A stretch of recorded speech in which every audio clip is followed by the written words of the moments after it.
2, 1. Hello, I am Wyatt Burns and I will be doing a crash course video over the book The Return of the King.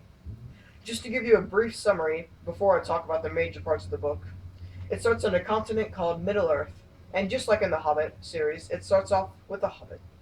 For those of you who have never read The Hobbit or Lord of the Rings, there are six types of races: orcs, which are vicious servants of Sauron; elves, which are people that live a lot longer than us and are very sophisticated; hobbits, which are small people that are very, very peaceful and live off the land greatly; dwarves, which are sturdy, bearded midgets that are extremely good miners and blacksmiths; men, which are basically us; and wizards, which are people that live a very long life.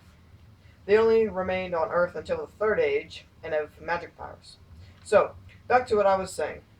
Where the yeah, it starts off with the Hobbit in the Shire, the region where the hobbits live.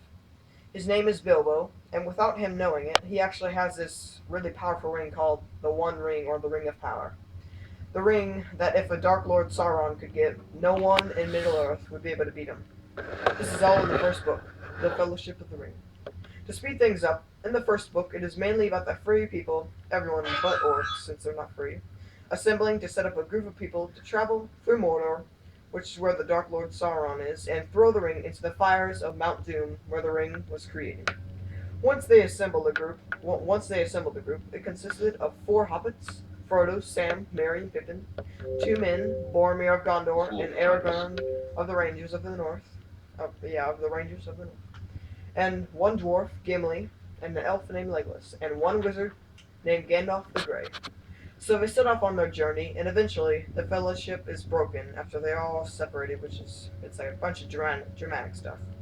In the second book, The Two Towers, it is mainly about Aragorn, Legolas, and Gimli reuniting with Merry, Pippin, and Gandalf. The treason of Isengard, like allies it used to be with them, but a big betrayal happened with Saruman and Gandalf, like between them, and Frodo and Sam's journey into Mordor. It basically ends with everyone besides Boromir, Frodo, and Sam preparing for the battle that will soon occur at Minas Tirith, while Frodo and Sam try to get to Mount Doom without being noticed. And now for one of the most important parts of the book. So, pretty much for my voice crack, for my second significant part of the book, I would say was gender roles, which is one of the big themes there.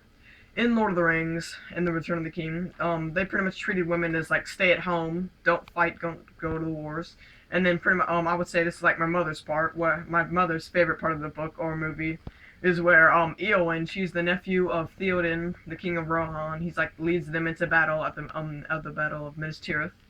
Pretty much Theoden, he gets like he's like doing all this awesome stuff. Their army's like turning back the tide of Minas Tirith, not failing and dying and all like them being overrun, like the Rohirrim charging and all that stuff. And then like the Witch King of Ingmar, he's basically like a boss. Like, you know, like in every game there's always a boss. He's like one of the like strongest enemies from Mordor. And he basically surprise attacks Theoden, knocks him down, and is about to kill him. And then Eowyn jumps out and like pretty much kills the I guess he's running a dragon, I believe. Kills the dragon, and then like she's pretty much like getting beat up and all this stuff, but like she through this she shows bravery because she doesn't like just run away in terror, and she shows perseverance because like she could have just like given up whenever she was knocked to the ground by the Witch King of Ingmar's giant mace. But she doesn't give up, and pretty much in the end, she confronts him and fights him and destroys him with the help of Merry by stabbing him in the head. Like, it's not gory or anything. It's just like he's like a spirit. So, and pretty much she slays him, but like Merry and her kind of like knocked unconscious from like doing this, like because it kind of like injures them and all that. But in the end, she shows perseverance and bravery, and also she defies or goes against the much. I guess apparently that's The prophecy. the prophecy and all that. So yeah. And she says, Well, yeah, like my mom says, she basically says like I am no woman, and she like he says man. like no man can kill me, and she's like I am no man, like whew, stabs him in the head and all that, and like pretty much destroys him. And then while all this is happening, all this fighting, Sam and Frodo are on their way to Mordor. Like they're pretty much in Mordor by now. They had to go through this passageway, like this deep dark passageway, where this giant spider named Shelob was. basically what happened is like they had a guy named Gollum. He's like he was mutated by the ring and gone evil. And overall, Gollum leads him to the cave and like tries to gets rid of Sam by like making Frodo say, "Oh, go away, Sam," because like the ring kind of corrupts Frodo somewhat, and it's crazy. But Sam gets like Frodo tells Sam to go away, and pretty much Frodo goes in the cave with Gollum, but Gollum like just disappears and leaves Frodo there, and like the spider eventually like Frodo's running from the spider, but like eventually like he sees the passageway of getting out of there, but then like the spider it was really nothing, like you're just like, oh no, the spider's like right behind him, like he's like right, and like just gets him in the neck, and he like passes out on the floor and like wraps him in a cocoon. And then like Sam Gamgee, he's like, you know what, I'm not gonna give up and go home. He goes into the cave, and he's got this it's like this light flask that he got from like a flask like full of light that he got from the like Galadriel, which is like this, I would say one of the wizards that's an elf. And he's got his Frodo's blade, which is Sting, and he pretty much goes in there, fights off the spider, takes the ring and all that, like because he thinks Frodo's dead, but ends up it turns out like he hides for a second because these orcs come in, because they like usually come in and take whatever Shelob gets before she can like do anything to it.